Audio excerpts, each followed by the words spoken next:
بسم اللہ الرحمن الرحیم۔ السلام علیکم ورحمۃ اللہ وبرکاتہ۔ بت پرستی کا آغاز۔ حضرت آدم علیہ السلام اور نوح علیہ السلام کے درمیان 10 قرن تھے اور وہ سب کے سب اسلام پر تھے، اور یہ روایت بخاری میں ہے، اور یہ بھی بیان ہو چکا ہے کہ قرن سے مراد ایک زمانہ کے لوگ ہیں یا اس سے مدت اور زمانہ مراد ہے۔ ان اچھے اور نیک زمانہ کے لوگوں اور قوموں کے بعد ایسے حالات و واقعات ظاہر ہوئے کہ جس کا نتیجہ شرک اور بت پرستی نکلا۔ شرک اور بت پرستی کا سبب اور ابتدا حضرت ابن عباس رضی اللہ تعالی عنہ کے ارشاد میں ملاحظہ فرمائیے، اور انہوں نے کہا کہ اپنے معبودوں کو نہ چھوڑو اور نہ ہی ود، سوا، یغوث، یعوق اور نصر کو چھوڑو کی تشریح کرتے ہوئے فرماتے ہیں کہ یہ نوح علیہ السلام کی قوم کے نیک لوگوں کے نام ہیں۔ جب یہ لوگ دنیا سے رخصت ہو گئے تو شیطان نے ان کی قوم کے دل میں یہ بات ڈالی کہ جن جگہوں میں وہ بیٹھا کرتے تھے وہاں ان کے مجسمے بنا کر رکھ لو اور انہی کا نام رکھ لو۔ انہوں نے ایسا ہی کیا اور ان کی عبادت و پوجا نہیں کی تھی۔ جب یہ مجسمے بنانے والے ہلاک ہو گئے اور علم اٹھ گیا تو ان بتوں اور مجسموں کی پوجا پاٹ شروع ہو گئی۔ حضرت ابن عباس رضی اللہ تعالی عنہ فرماتے ہیں کہ قوم نوح والے بت پرست بعد میں عرب کے اندر پھیل گئے، اور اسی طرح فرمایا۔ ابن جریر اپنی تفسیر میں فرماتے ہیں کہ یہ حضرت آدم اور نوح کے درمیانی زمانے کے نیک لوگ تھے اور ان کے بہت سے پیروکار تھے۔ جب یہ لوگ فوت ہو گئے تو ان کی اتباع کرنے والوں نے سوچا کہ اگر ہم ان بزرگوں کی تصویریں بنا کر اپنے پاس رکھ لیں تو اس سے ہمارا عبادت کا شوق زیادہ ہو جائے گا، کیونکہ اس سے ان کی یاد ہمارے ذہنوں میں تازہ رہے گی۔ تو یہ سوچ کر انہوں نے ان نیک لوگوں کی تصویریں بنا لی، پر پھر جب یہ فوت ہوئے تو ان کے بعد والے لوگوں کے پاس ابلیس آیا اور کہنے لگا کہ تم سے پہلے لوگ ان کی عبادت کیا کرتے تھے اور اسی وجہ سے ان پر بارش برستی رہتی تھی۔ تو ابلیس کے کہنے پر ان بعد والے لوگوں نے بھی ان کی عبادت شروع کر دی۔ حضرت عروہ بن زبیر رضی اللہ تعالی عنہ فرماتے ہیں کہ ود، یغوث، یعوق، نصر حضرت آدم علیہ السلام کی اولاد تھے، اور ود ان سب سے بڑا تھا اور زیادہ نیکوکار تھا۔ ود کی پوجا کی ابتدا۔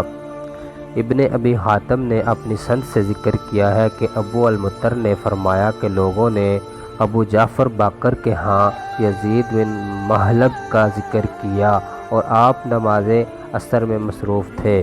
جب نماز سے فارغ ہوئے تو لوگوں سے سوال کیا کہ تم نے یزید بن محلب کا ذکر کیا ہے، وہ اس جگہ قتل ہوئے ہے جہاں سب سے پہلے غیر اللہ کی عبادت کی گئی۔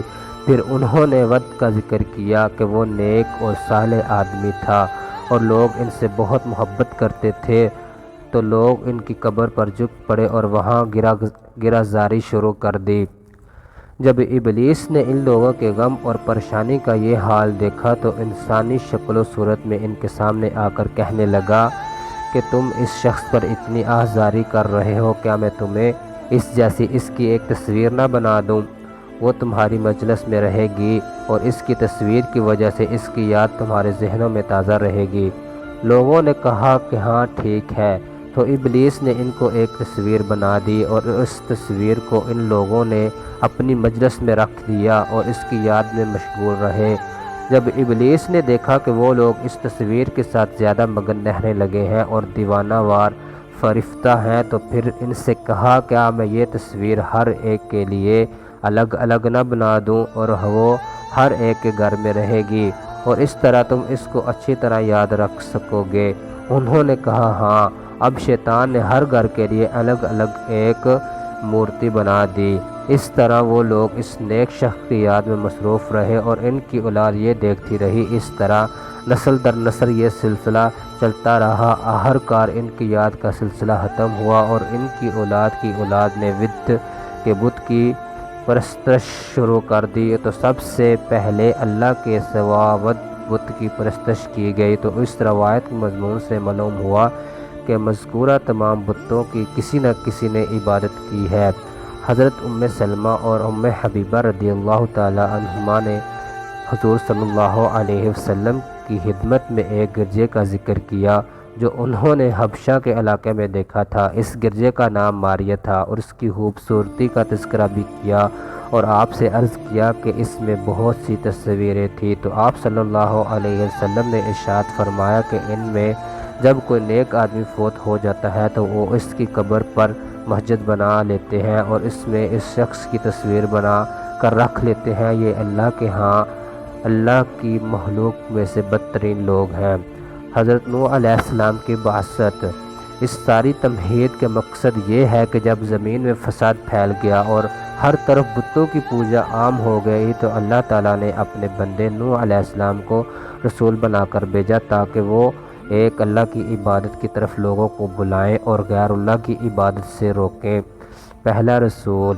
حضرت نوح علیہ السلام سب سے پہلے رسول ہیں جو اللہ نے زمین والوں کی طرف بھیجا، جیسا کہ حدیث شفاعت میں آیا ہے کہ جس کو ابو ہریرہ رضی اللہ تعالیٰ عنہ نے روایت کیا ہے کہ لوگ حضرت آدم علیہ السلام کے پاس آ کر کہیں گے کہ اے آدم تو ابو البشر ہے، اللہ تعالیٰ نے اپنے ہاتھ سے آپ کو بنایا ہے اور آپ نے اپنی روح پھونکی اور فرشتوں کو تجھے سجدہ کرنے کا حکم دیا تو انہوں نے آپ کو سجدہ کیا اور اللہ تعالیٰ نے آپ کو جنت میں بسایا کہ آپ ہمارے لیے اپنے رب کے ہاں سفارش نہیں کریں گے کہ آپ ہماری پریشانی اور غم نہیں دیکھ رہے؟ تو حضرت آدم علیہ السلام فرمائیں گے کہ آج میرا رب سخت غصے میں ہے، اتنا غصہ پہلے کبھی نہیں آیا اور نہ آئندہ اتنا غضبناک ہوگا۔ اس نے مجھے ایک طرح سے روکا تھا اور میں نافرمانی کر بیٹھا، مجھے تو اپنی فکر ہے، میرے سوا کسی اور کی طرف جاؤ۔ نوح کی طرف جاؤ تو لوگ نوح کے پاس آ کر کہیں گے اے نوح تو زمین والوں کی طرح پہلا رسول ہے اور اللہ نے تیرا نام عبدالشکور شکر گزار بندہ رکھا ہے کہ آپ ہماری کیفیت نہیں دیکھ رہے اور جس مصیبت و پریشانی میں مبتلا ہیں اس کا آپ مشاہدہ نہیں کر رہے کہ آپ ہمارے لیے اپنے رب سے سفارش نہیں کریں گے؟ حضرت نوح علیہ السلام فرمائیں گے کہ آج میرا رب اتنا غضبناک ہے کہ اس سے پہلے اتنا غضبناک نہیں ہوا اور نہ بعد میں اتنا غضبناک ہوگا، مجھے تو آج اپنی فکر ہے۔ مکمل حدیث بخاری شریف میں ملاحظہ کریں۔ جب اللہ تعالیٰ نے حضرت نوح علیہ السلام کو مبعوث فرمایا تو انہوں نے لوگوں کو ایک اللہ کی عبادت کی طرف بلایا اور ان کو کہا کہ اللہ تعالیٰ کی عبادت کے ساتھ کسی بت، مورتی، طاغوت، شیطان کی عبادت نہ کریں، اللہ تعالیٰ کی توحید اور اس کے ایک ہونے کا اقرار کریں اور یہ کہ اللہ کے سوا کوئی معبود نہیں، اس کے سوا کوئی رب نہیں، جیسا کہ اللہ تعالیٰ نے آپ کے بعد دوسرے رسولوں کو بھی یہی حکم دیا جیسا کہ اللہ تعالیٰ نے فرمایا اور حضرت نوح علیہ السلام اور حضرت ابراہیم علیہ السلام کے بارے میں فرمایا۔ مطلب یہ ہے کہ ہم نے اس کی اولاد کو ہی باقی چھوڑا اور ان دونوں کی اولاد میں نبوت اور کتاب جاری کر دی۔ حضرت نوح علیہ السلام کے بعد ہر نبی اور رسول اس کی اولاد سے ہوا اور ابراہیم علیہ السلام خود حضرت نوح علیہ السلام کی اولاد میں سے ہیں۔ ان کے بعد آنے والے نبی اور رسول حضرت ابراہیم علیہ السلام کی اولاد میں سے ہیں۔